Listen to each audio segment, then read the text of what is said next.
Welcome everyone to Sister Wives Rewatch, Season 1, Episode 3, Wives on the Move, 21-minute episode. I was like, this episode seems like it's going super fast, and I looked in the first season, the premiere and the finale are like 43 minutes, which is an hour with commercials, and the rest is 21 minutes. It's like, well, no wonder we're finding it difficult to talk about, even though...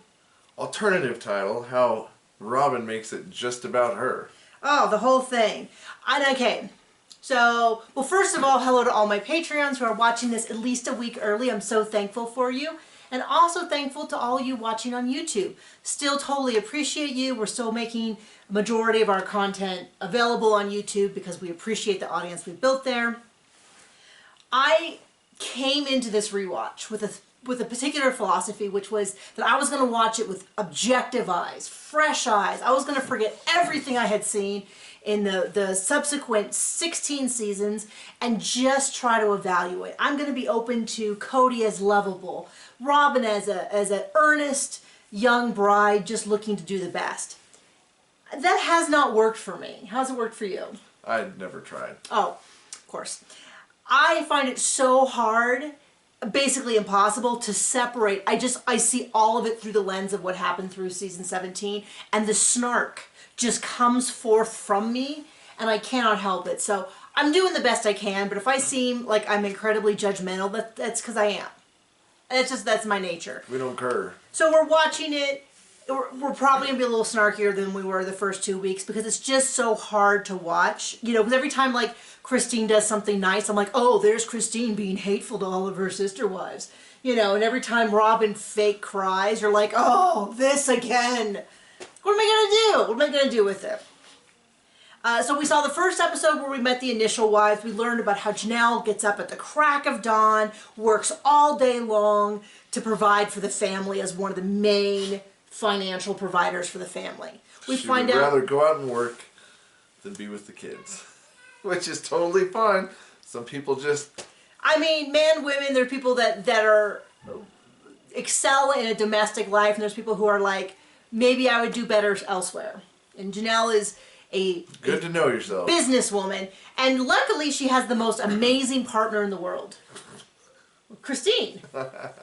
Christine, who loves all things domestic, who gets up with her kids, takes care of everything, provides most of the meals for the kids. And luckily, Christine and Janelle have each other, because according to the way they present it, Cody kind of works. I mean, they say that he works, but... They do say that he works. They won't really tell us what. Advertising, sales, something like that. I've heard... Somewhere I heard billboard salesman, I've heard used car salesman. I mean, he certainly thinks he's a business genius. And then Meri pulls teeth, which it really does sound like some sort of euphemism. Not like a dentist. Sounds like some sort of euphemism for like the person who's difficult. Oh, she pulls teeth, man. And then we got a whole episode about Robyn and, you know, how Robyn's so amazing. Robyn from the beginning. And Cody's just heartbroken, you know. And their whole thing was like, okay, basically, if Cody wants another wife, they take that as a sign from God they have to do it. Exhausting. And I will say, if you watch Seeking with Sister Wives, which you should, and then you should watch our recaps, this plays out a lot. Just watch us. Just watch our videos. You don't have to watch the show. So let's get to the actual episode. He is engaged. And that engagement... And he sealed it with a kiss. Which sent Christine... Scandalous. Over the edge. Now, this is my... And it also broke Robyn's heart, too. Oh, yeah. So Robyn and Cody kissed, and the narrative was how hard this was for Robyn because it hurt Christine, and so the real victim here is Robyn. Like, that makes no sense on anything, on any level, anywhere, anytime, ever. What's wrong with you? That is not an ideal that I grew up with, waiting till you were married to get kissed. That I knew people like that. It just happened? It just did not just happen. There's a guy over here cracking jokes. No, but I understand. So even though it wasn't my morals to grow up with, the fact that that's how this family functioned and Cody broke it for Robyn is a break of trust. It's a serious thing. The first of many. The first of many. But they're engaged, and he's like, we're going to throw her birthday party. I've gotten my girls to throw a birthday party. They've got some of the oldest girls there all planning the birthday party. I thought, isn't that the epitome of Cody? Everything, He's got to go think about making another baby with somebody. Yeah, he's got big, important man things to think about. He can't be bothered by, loving his fiance, let alone any of his wives. The pitch I'm sure he gave him is that this is a good way for you to show her that you care about her and coming in. But that's how it is. He's always gotten someone else to do the work for him so he can just float on in and be like, look at Cody. I really brought the snark out. I've gone from like an objective observer to a hateful beast monster. And you really got to play to your strengths. We still like the real you. You do. That's all that matters though. So, the older girls are talking about how it's, Madison goes, well, at least she's not 18. And I'm like, oh, damning with faint praise there. Oh. Because, or the other people he may have dated. Well, someone did say there was an 18-year-old, but they said what they keep bringing up, though there was way back in the day, maybe it was before Janelle, they courted someone and they were waiting until she was 18, but that fell through because she wasn't mature enough. I'm like, yeah, because she was a child. Yikes. But I don't know about that. That wasn't things I'd rather not know. But McKelty said it is weird when Robyn sniffs your jacket that you're wearing and goes, it smells like your dad. And I'm like, that's creeperific. But they all grew up around other polygamists, and they're like, yeah, lots of their friends got new moms. And so it really does kind of sound like 18 was not off the table. And we hear that Madison is not down with polygamy. She is sure of it. She doesn't want any part of it. And then Robyn's like... because it totally affects Robyn. Robyn's like, I just love Maddie so much. She's just... And it's like, okay, settle down. Like, what... These theatrics... And I'm sure that's something that she always does with Cody to, like... I love your family so much. Like, get in there. So we meet Robyn. She's got 3 kids, 10, 7, and 5. She's divorced. We go into the whole... Yeah, so then the whole thing happens with the kiss before marriage and how it broke Robyn's heart. And it's like, I didn't even see her... the whole thing. Meri's got long hair. That really threw me. In some of these things, she had like long hair. They're going to go up and they're going to move. Meri's talking about how it's really difficult because she sees him with Robyn, and she sees the attention that he has to Robyn, and she's thinking, when is it my turn? And it's heartbreaking to know it is never your turn again, Meri. And she says, we've been married for 20 years, and it's the only thing keeping her in the relationship. Oh, and this is out of nowhere. She goes, it's really hard. It's been 20 years. The only thing that keeps me in the relationship is my commitment to stay and my child, because this is her family. And I was like, I do not remember that the first time I watched it. I believe it's a thing a writer would call foreshadowing. Yeah. I mean... Speaking of writers... You can buy my books. Yes. Okay. We can buy my books. I guess I have to mention every week. And thank you to those who have bought it and have been reading them. If you don't have the money to buy books, I highly recommend going to the library and asking them to buy a copy of a paperback, an ebook, or an audiobook. My ebooks are available through the library system, through every Overdrive, Biblioteca, Hoopla, all those. All the things they use. And then about half of my books are an audiobook, and they're also available through similar systems. So and they're graphic? They are mystery novels. Graphic? No, I don't know what you mean. Like not graphic? They're mystery novels. Yes, but what's the term? It's cozy mystery. Oh, they're cozy mysteries. Sorry, you really got to help me here. I have no clue where you're going with this. I only have so many words a day. Okay, well, we're back from our small commercial break. Let's get back to the show. No, it's just so heartbreaking because I don't remember her saying that. And then knowing that he stopped even having marital relationships with her within a year or two of this being filmed really puts things into perspective. And then we cut over to Christine being pregnant, and apparently her oldest Aspen said you should consider being pregnant again. So she tried again. She had a terrible miscarriage and hemorrhage, which is terrifying. She does talk quite a bit about her advanced age, which is younger than I was when I had my son, which they did call a geriatric pregnancy, which is really great on the, but a lot of the, I get my little high horse, but a lot of the literature that we have on how hard it is for women to get pregnant after 35 is based on research they initially did on French peasants in the 1800s. They haven't really updated that. So she is rightfully scared. Sure, it's totally the same thing. Yeah, well, and my point being that this whole idea that you're so old is a little bit based on skewed data, but at the same time, if you get better medical care because of it, that is not a bad thing.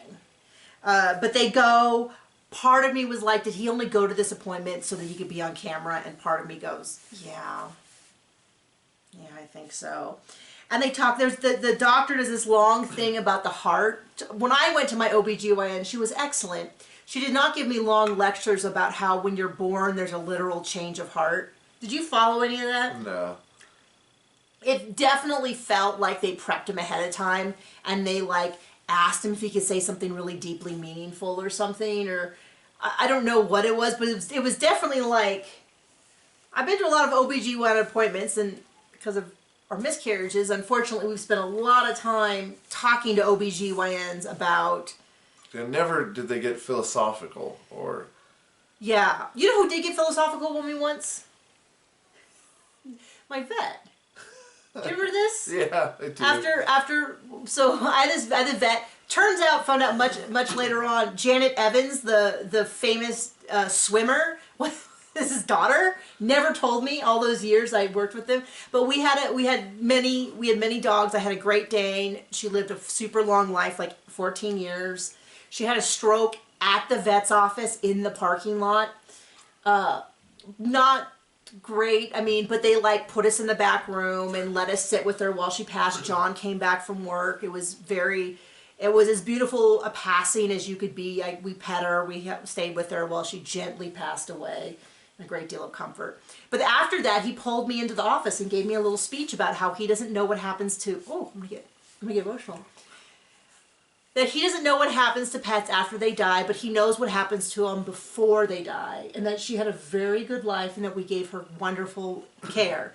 Which is true, because it cost us a fortune, and she lived to be 150 in Great Dane years.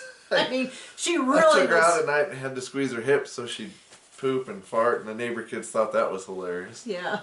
But she was a good dog, and her name was Took, after Belladonna Took from The Hobbit and Lord of the Rings. She's part of the lore. I don't know how we got ourselves there. as geeks. As opposed to the shirts and everything in general about us that we're geeks. Okay, a little sideways conversation there. Glove Watch 2023. Okay, we got to keep an eye on the gloves. And so she talks about what a great daddy is. And I thought, man, that goes out the window fast. I think it was really easy for him to be a great dad when great dad meant just being in the room with the kids and like probably wrestling with them and giving them kisses and telling him that he loves them. And then when it came to making sacrifices for himself, that got a little bit more difficult. Although, you know, it's funny because the way they talk about him is though he's a long-haul trucker or in the military. Because he's never there. Because he's not, because they're like, well, you know, I need to learn how to hook up a dryer because sometimes Cody isn't there. And I thought, how long is the man gone that he can't help hook up a dryer? That's not exactly the kind of thing that's like brushing a kid's teeth where it can just come up. Like, it does seem, but they talk about him like he's off on doing, and, you know, not, he's off doing important work and not like he's bossing another woman. Another wife. But let's, do you think Goldilocks would know how to do that? I don't even know. So Robyn tears up talking about Madison, and they're all going to move Madison down the block. She's going to be about a little bit away. Christine's excited because she's like... Why is Madison moving? Madison is there with Robyn. Sorry, did I say Madison's moving? Yes. Okay. Sorry. Madison is with Robyn, and the family's going to have Robyn move. Madison's been helping her pack up, as near as I can tell. I've been watching... I thought she was getting a nanny, so... Well, it sure does seem like, for a lot of kids, that Robyn sure gets a lot of extra help. But they're going to move Robyn down the block, and everyone is talking about how nice it's going to be. And Christine's like, yeah, it's really tough because he's gone all the time. It sounds like he leaves midday, he goes back, he hangs out with her all day, and then comes back or something. I would like to say, if we're going to get real proper on this whole you don't kiss before marriage thing, I'd like to point out that I didn't see a chaperone when he went to go stay at her place. They didn't talk about him getting a hotel room. I'm just saying that when I was 30 and engaged, we weren't allowed to go somewhere without chaperones. I mean, technically we could have. No, I mean, like when we went to Santa Barbara, your parents came with us. Okay, yeah. I mean, we went on dates and stuff, but I'm just saying, like before we were married, and it was a very short time before we were married, because we were married within 13 months of meeting each other, and it should have been faster. But Whose fault was that? I was a little dragging the old feet until the end, and then it was quick. Once I decided I was ready, we should have just eloped. We should have taken the money that we were... Take the money and run. My parents said, you know, like, if you want, we'll just give you this money, you can elope. I'm not totally sure if they were serious, though. We should have found out, because we had a lovely wedding. It was amazing. But, man, planning a wedding is the worst. And it's like, everything is so emotionally charged, and like, we were going to walk down, so you know how after they do it, you'd have a song, an exit song? I wanted to do, it was John Bon Jovi's It's My Life. Yeah. And I was told no, because that's kind of a, like, that's an inappropriate song. That's like, so instead I did the Hallelujah chorus, because I was 31 and we never thought we were going to get rid of me. And you were so upset because I forgot to tell him, because it was this big thing in my household. And I was like, fine, we'll do a different one. I forgot to tell John, and John was worried that they played the wrong song and were ruining my wedding. And then when you looked at me, everything was okay again. Yep. Yeah, I wasn't going to tell her they were screwing everything up, and she looked happy. Yeah. Yeah, I forgot what else. But yeah, we had a chaperone. I mean, we Not just to go to that other property. The one time. The other property makes it sound like we're we're tycoons. No. But not ours. My point is, for all of their talk about modesty and this and that, here's a guy driving and spending the night over at his fiance's house. He's just there to get his pencil wet, honey. And they're just going to lecture me on how modest they are. Another thing that a lot of people point out that when they watch these old episodes is that everyone is wearing layered clothes, like long sleeve shirts underneath like tank tops and stuff. And some of that is modesty stuff, but I remember, like, I still do that sometimes because you want your cute shirt to show and not your long sleeve shirt when it's cold. That was also the style. I used to buy a lot of stuff from American Eagle and Abercrombie and Fitch, and what was the other one? What was it? Hollister. Hollister was one you couldn't see a thing. It was pitch black. It's always smelled really strongly of cologne, and everyone in there was gorgeous and useless when it came. They used to hire them based on looks, and so you had all these vapid teenagers, and you'd say like, "Excuse me, can I?" I was like 125 pounds, super skinny, and I'd be like, "Do you have a larger size?" And they'd be like, "I don't. No one has ever asked for a larger size in here." I'm like, I turned to the lady next to me and said, "Well, gosh, if I didn't have a complex before I came in here, I'm going to now. You can't see anything. It's all pitch black." And anyway, the style was to layer, but it is trippy because I've forgotten how much of a time capsule it is for clothing and style. So they go down to get Robyn. The thing I noticed is that Robyn said, "Oh yeah, everyone's coming down to help us get moved." And I noticed that Madison is already there. I'm like, well, isn't that just convenient that she has full-time help? They move down there. Meri, here's my notes. I put them in the wrong order. Janelle's like, once again proving that Janelle's the smartest of the group. Janelle's like, I'm going to stay here with the kids that are staying behind. It just seems like it'd be easier. After a full day of work. Or it could be a weekend. Who knows? But I was just like, Janelle is really my spirit animal in terms of like, this is not what I'm going to be doing. And Christine's like, she's talking about how it's hard to be gone. It's hard with Cody being gone so much. We go back to the thing about Maddie wants one dude, and then Robyn getting all teared up about how much. Because it's all about sobbing. Yeah, but she does like subtly push her. So you're saying you wouldn't want someone like me in your life? And it's like, hey, lady, cut it out. And the answer's no. Like the answer's of course not. Madison has made her point. And I think it's pretty clear that you are not enough of an incentive for her to consider sharing her man. And she says what we're all thinking, which is, she said I would go attack the woman if she was hitting on my man, but I'd also be like, well, if your husband gets another wife, you can also attack him. So we kind of meet the kids. Christine and Janelle are both concerned mostly about Robyn's kids because it's a lot of changes. Janelle and Christine to both talk about how the younger kids struggle more with change than the older kids because they can't logically work things out. And then Robyn, now this is all maybe the power of editing, says that yeah, she too is concerned. And I thought, no, you're not, lady. You're not that concerned about your kids. You're about getting starting someone's pencil wet. And getting that nice new family that's going to take care of you. You know, she always goes on about how she had lots of suitors, but she didn't consider them. And isn't it convenient that the family she did pick had a TV show? Oh boy. And then this is the craziest thing about this move. So we see the move. Meri's like, okay, I'm going to get in the truck. She's like, okay, just hand me stuff. I'm going to take care of it. I'm going to do it. Blah, blah, blah. She appears to be packing the truck just fine. They have a little system, everything. And then Cody, like, from the door is like, yeah, Meri's doing an okay. Yeah, first of all, he's got gloves on. He's the only person in the whole group that's got what they looks like brand new work gloves. Glove Watch 2023. He's got gloves on. And then he's like, yeah, Meri's doing a pretty good job, but, you know, she goes a little slow when she overthinks it. I thought, you're not doing anything. Like, how did I not see that the first time through? He's busy being a king. He can only move one square at a time, honey. So, on his 4 chessboards. That's right, 4 chessboards. Imagine how powerful it'd be with 4 queens. Yeah, if the king does nothing but sit on his butt and has all the queens do everything. Yeah, real great system. Tell me here the queens get out of this? So then they're showing this footage, and Christine is sticking up for Meri about how hard Meri is working. And then Cody's like, it's not like I'm just sitting there with my fingers up my nose. I'm like, yeah, that's kind of how I would describe you. Gloved fingers up his nose. You know, so it's this tip, of course, and I was like, oh, look at how awful Christine's being to her sister wives. I'm like, Nikki, stop it. Stop it. You can't be this bitter all the time. One thing... And then they move Robyn into this house. This is interesting. They said they talked about moving Robyn into the house, and she's like, no, that would be improper because we're not married.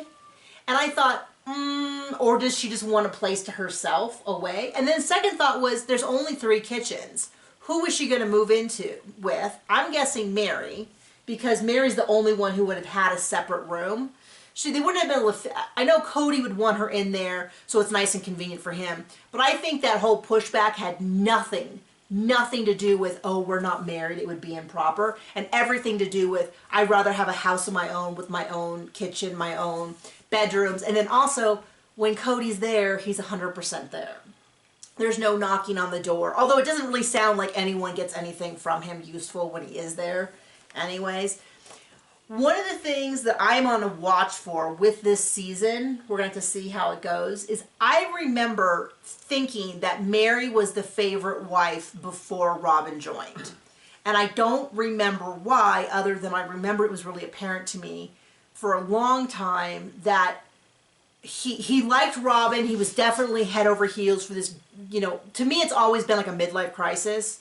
Except instead of leaving his wife and getting a new, you know, that he thinks hot, younger wife, he just added another one. To me, that seems really super apparent. I got to keep an eye on you because you're about the age he was. Oh, yeah. Big worry. But I haven't seen it yet, so I'm wondering if either I made it up or if we'll see it in the future. So thank you again for joining us, whether it's on Patreon or YouTube. We're so happy to have you, especially during this rewatch. And yeah.